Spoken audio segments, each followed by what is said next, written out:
नमस्कार, कैसे हैं? नमस्कार, मैं हूं राकेश, आप लोगों के सामने स्वागत करता हूं। और केंद्रीय विद्यालय KVS PRT खासतौर से इसका थर्ड लेक्चर आप लोगों के सामने है। इसको आप लोग डे 3 भी बोल सकते हैं या क्लास 3 भी बोल सकते हैं। थोड़ा सा ये हो रहा है ना। 2 लेक्चर्स में हम लोगों ने करीब 20 क्वेश्चन किए थे क्वेश्चंस के हिसाब से, लेकिन अगर आप डिस्कशन और एक्सप्लेनेशन में जो क्वेश्चंस पूछे जा रहे हैं उसको मिला के देखें तो करीब 50 क्वेश्चन हम लोगों ने कर लिए EVS के। EVS का ये तीसरा लेक्चर है और जिसमें हम लोग कुछ और चीज़ें देखने जा रहे हैं। देखिए, ये बेसिकली परंपरागत तरीके से हम लोग नहीं करते। हमारा मेन लक्ष्य होता है कि किस प्रकार से प्रश्नों के माध्यम से कई सारे प्रश्नों के आंसर हमको मिल जाए और हमारे पास एक बंच ऑफ नॉलेज तैयार हो जाए। तो उम्मीद मैं आपसे करूँगा एक ये कि आप कॉपी एक बना लीजिए, जो ये क्लास नोट्स चल रहे हैं उसको डे वाइज लिखते रहिए। जो चीज़ें आपको नहीं आती हैं, जो आती हैं उसमें टाइम वेस्ट क्यों कर रहे हो?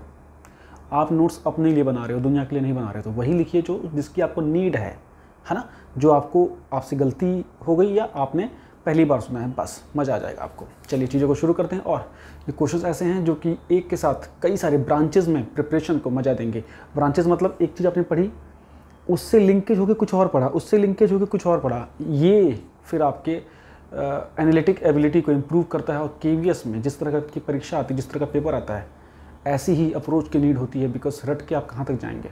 जो हम ये क्वेश्चंस कर रहे हैं इसका पूरा टारगेट होता है NCERT का निचोड़ निकालना। NCERT का भी इसमें पूरा यूज़ आप कर सकते हैं। सिर्फ आप अपने से खुद से NCERT पढ़ते रहेंगे और क्वेश्चंस नहीं लगाएंगे, कितना पढ़िए कुछ होगा नहीं, उससे कॉन्फिडेंस नहीं आएगा ना।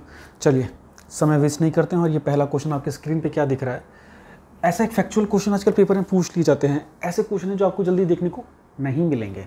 हम जब एक्ट की बात करते हैं तो पॉल्यूशन से रिलेटेड कुछ एक्ट हैं खासतौर से, या वातावरण एनवायरनमेंट से रिलेटेड। तो एक तो 1980 का फॉरेस्ट एक्ट है, फिर 1986 का एक्ट है ना, ये दोनों ज़्यादा पूछ लिए जाते हैं। इसके अलावा वाइल्ड लाइफ प्रोटेक्शन एक्ट है 1972 वाला, है ना। ये ज़्यादा पेपरों में, या ये 3 एक्ट ज़्यादा क्वेश्चंस में आप लोगों ने देखा होगा, सब लोग पूछ लेते हैं। क्या एक्ट है? वाटर पॉल्यूशन का प्रिवेंशन और उसका कंट्रोल एक्ट। ये कब बना था? ये क्वेश्चन अपने आप में बहुत इंपॉर्टेंट है। मतलब जल प्रदूषण रोकथाम और कंट्रोल, या उसका जो रोकथाम का जो एक्ट है, ये कब भारत में बना था? तो ये बना था 1974 में। प्लीज़ इसको ध्यान दीजिएगा, ठीक है। ये इंपॉर्टेंट है और ये क्वेश्चन परीक्षा में हाल ही में पूछा गया है, कई परीक्षाओं में, अलग अलग स्तर की परीक्षाओं में, तो आपको ये पता होना चाहिए। उसके बाद इसमें अमेंडमेंट भी किया गया था, संशोधन भी किया था 1988 में, तो आपको थोड़ा सा याद रखना है ये, है ना। जैसे क्लाइमेट चेंज के ऊपर एक्शन प्लान भारत ने कब बनाया था? 2008 में बनाया था, आपको याद होगा, है ना। उसी प्रकार से ये जल प्रदूषण के ऊपर रोकथाम के लिए जो पहला एक्ट बनाया गया 1974 में। इसमें सेस लागू किया गया 1977 में, 77 में। लिखते जाओ, मज़ा आएगा ऐसे, ठीक। नेक्स्ट क्वेश्चन क्या बोल रहा है? वर्ल्ड वाटर कंजर्वेशन डे, विश्व जल संरक्षण दिवस या वर्ल्ड वाटर डे पेपर में पूछा जाएगा तो कब बताएंगे आप? 22 मार्च, ध्यान दीजिएगा, 22 मार्च। अब आप कहेंगे सर 22 मार्च को तो वाटर डे होता है, तो अगर कंजर्वेशन डे भी आए तो भी आप 22 मार्च ही लिखेंगे। 22 अप्रैल को अर्थ डे होता है, 8 मार्च को महिला दिवस होता है, और 2 फरवरी को विश्व आर्द्रभूमि दिवस होता है, 4 फरवरी को विश्व कैंसर दिवस होता है। ये कुछ ऐसे हैं जो ध्यान दे लीजिएगा आप लोग, है ना। ये बहुत ही इम्पॉर्टेंट है, बहुत इम्पॉर्टेंट है। ये कुछ ऐसे डेज हैं। तो ये वर्ल्ड वाटर कंजर्वेशन डे या वर्ल्ड वाटर डे 22 मार्च। नेक्स्ट क्वेश्चन, ये 4 चीज़ लिखी है मैंने। साफ पानी, कोयला, पेट्रोलियम, मछली। क्वेश्चन क्या बोला था? ऑप्शन यही था। क्वेश्चन क्या बोल रहा था कि इनमें से कौन से बायोटिक रिसोर्सेज हैं? Biotic resource. अब आप बोलेंगे सर बायोटिक क्या होता है? तो बायोटिक हम बोल देंगे जैविक, है ना। पेपर में पढ़ा होगा, 6ठी क्लास में पढ़ते हैं, 7वीं क्लास में पढ़ते हैं। और अबायोटिक किसे बोलते हैं बाबू? अबायोटिक अजैविक, है ना। तो क्वेश्चन पूछा जा रहा है कि इनमें से कौन सा बायोटिक रिसोर्सेज है ना। देखिए, आपको पता होना चाहिए बायोटिक मतलब जिसमें जीवन हो, ऐसी चीज़ जिसमें जीवन हो, जैविक हो, है ना। और अबायोटिक जो अजैविक हो, ठीक। अब ये बोल रहे हैं कि बायोटिक का रिसोर्स क्या हो सकता है, इनमें से कोल, पेट्रोलियम ये हो नहीं सकता, ये फॉसिल फ्यूल्स हैं, इसके डिकम्पोजर्स हैं जैविक चीज़ों के, ये इसके रिसोर्सेज नहीं हैं। इसका रिसोर्स हो सकता है साफ पानी, क्या हो सकता है, क्लियर वाटर, और फिश भी एक बायोटिक प्रोडक्ट है। और अगर हम सिर्फ रिसोर्सेज की बात करें तो क्लीन वाटर एक बायोटिक या जैविक रिसोर्स कंसीडर होता है। ठीक, चलिए बायोटिक, अबायोटिक, अब बायोडिग्रेडेबल, नॉन बायोडिग्रेडेबल में अंतर स्पष्ट आपको आना चाहिए। आप लोगों को पता है कि सिंगल यूज़ जो प्लास्टिक है वो बैन हो गया है इंडिया में 1 जुलाई से, उसका भी ध्यान देना है। इससे रिलेटेड कुछ टॉपिक पे क्वेश्चन पेपर में पूछे जा सकते हैं, बायोडिग्रेडेबल, नॉन बायोडिग्रेडेबल। बायोडिग्रेडेबल क्या होता है, जो कि वातावरण में, पर्यावरण में नष्ट हो सके। नॉन बायोडिग्रेडेबल जो पर्यावरण में नष्ट ना हो सके, जैसे कि ये आपका प्लास्टिक्स हो गए, बेस्ट एग्जाम्पल। नेक्स्ट क्वेश्चन, ये दो स्टेटमेंट है बच्चे। पहला स्टेटमेंट क्या बोला, soil pollution is more dangerous as compare to industrial pollution. Hindi में भी बता दूं, ये बोल रहा है मृदा प्रदूषण औद्योगिक प्रदूषण से ज़्यादा खतरनाक है। उसका रीज़न क्या दिया हुआ है, रीजनिंग क्या दी हुई है उसकी, उसका रीज़न दिया हुआ है कि the fertilisers and pesticides enter into food chain. कह रहे हैं कि जो मृदा में, मिट्टी में जो कीटनाशक हम यूज़ करते हैं, ये हमारी खाद्य श्रृंखला में घुस जाते हैं और उसको नुकसान पहुंचाते हैं। क्या यही रीज़न है कि मृदा प्रदूषण ज़्यादा खतरनाक है औद्योगिक प्रदूषण से? हाँ जी, मृदा प्रदूषण हमेशा ज़्यादा खतरनाक होता है औद्योगिक प्रदूषण से, बिकॉज ये हमारी खाद्य श्रृंखला को डैमेज कर सकता है, ये हमारी खाद्य श्रृंखला को डैमेज कर सकता है। फूड चेन में जब पोल्यूशन पहुंचता है तो वह हर लेवल पे 10-10 गुना बढ़ने लगता है, 10% रूल है ना। इस लेवल पे अगर 10 होगा उसकी वैल्यू होगी पोल्यूशन की, तो नेक्स्ट लेवल पे 100 हो जाएगी। ठीक है, तो बायो मैग्नीफिकेशन बोलते हैं। तो ये इसीलिए ये दोनों स्टेटमेंट अपने आप में करेक्ट हैं और ये दोनों एक दूसरे का सही एक्सप्लेनेशन करते हैं। मेरा लक्ष्य क्या है ऐसे क्वेश्चन कराने का? आप कह रहे होंगे सर ये ऑब्जेक्टिव क्वेश्चन तो नहीं है, ये आपकी समझ के लिए क्वेश्चन है बच्चे, टाइम पास बिल्कुल नहीं करना है हमें। कुछ ऐसे क्वेश्चन में जो कि आपको हर जगह देखने में सेम लगते हैं, हमें वो क्वेश्चन करने हैं। उन क्वेश्चन में चोट लगानी जो आपके पेपर में पूछा जाएगा, उसमें आपकी समझ देखी जाएगी। ऐप पे जो आज 20 क्वेश्चन साइंस के लगाए गए थे, मैकेनिक्स के है ना, मतलब फिजिक्स के, कितने क्वेश्चन आपके सही हुए हैं प्लीज़ मुझे बताइएगा। अगर जिसके 20 में से 18 या 15 क्वेश्चन सही हो रहे हैं, प्रिपरेशन शानदार है, बाकियों को मेहनत करने की ज़रूरत है। ज़्यादा से ज़्यादा लोग उसको अटैम्प्ट कीजिए, बिल्कुल फ्री है। और ऐप में जाके टेस्ट सीरीज़ वाले ऑप्शन जाएंगे, KVS का ही टेस्ट लगा हुआ है, अटैम्प्ट कीजिए। अब तक सब मिला के 45 क्वेश्चन उसमें लग चुके हैं।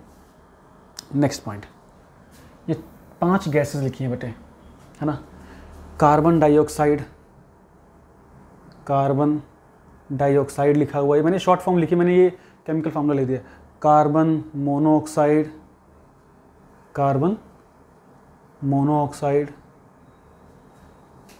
नाइट्रोजन डाइऑक्साइड, सल्फर डाइऑक्साइड और मीथेन। ये बोल रहे हैं कि जब प्रदूषण हम नापते हैं, वायु प्रदूषण, तो उसमें से किन किन गैसेस का हम मेज़रमेंट करते हैं, है ना, किन किन गैसेस के पार्टिकुलेट्स का, कणों का हम मेज़रमेंट करते हैं और किसका नहीं करते हैं। इसका करते हैं जी, बिल्कुल करते हैं। NO2 का भी करते हैं सर, SO2 का भी करते हैं, मीथेन का भी करते हैं। कार्बन डाइऑक्साइड का नहीं करते हैं। कार्बन डाइऑक्साइड की इतनी नेगेटिव इमेज है, कार्बन डाइऑक्साइड में हीटिंग इफेक्ट ज़्यादा होता है, यही इसलिए ग्रीन हाउस गैस है, पॉल्यूटेंट के रूप में इसको हम मेज़र नहीं करते हैं बच्चा। तो ध्यान दीजिएगा, तो जब हम प्रदूषण नापते हैं तो इसका प्रयोग नहीं करते हैं। ये हैं क्वेश्चन लिखने वाले।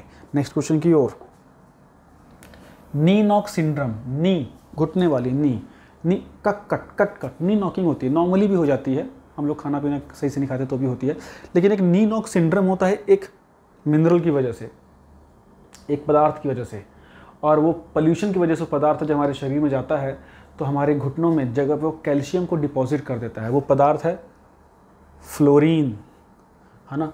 इसकी वजह से कैल्शियम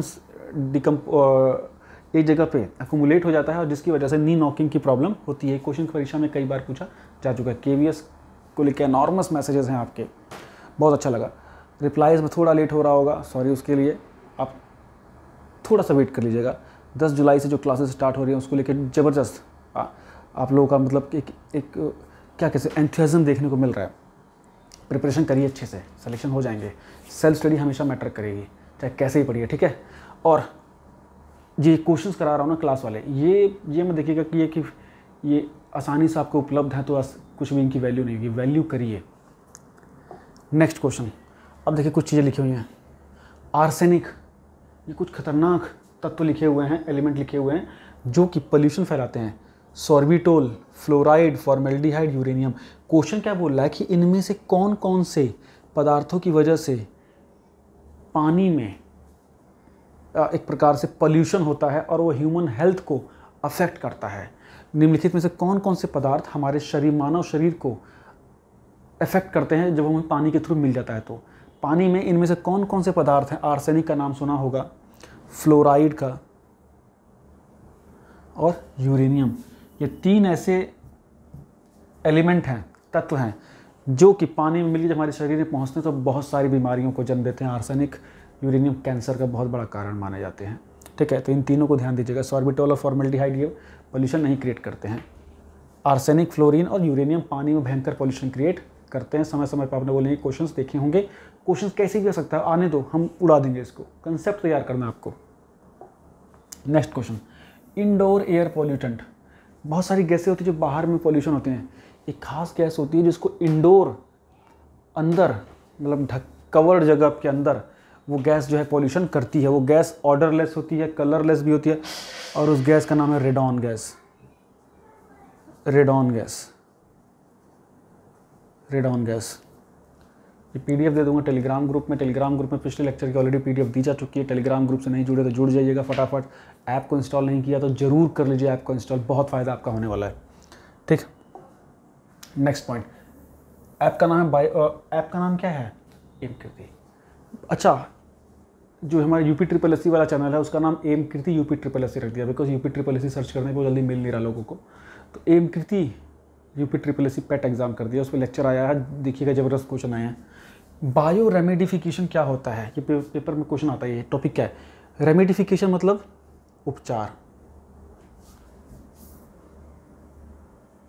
उपचार।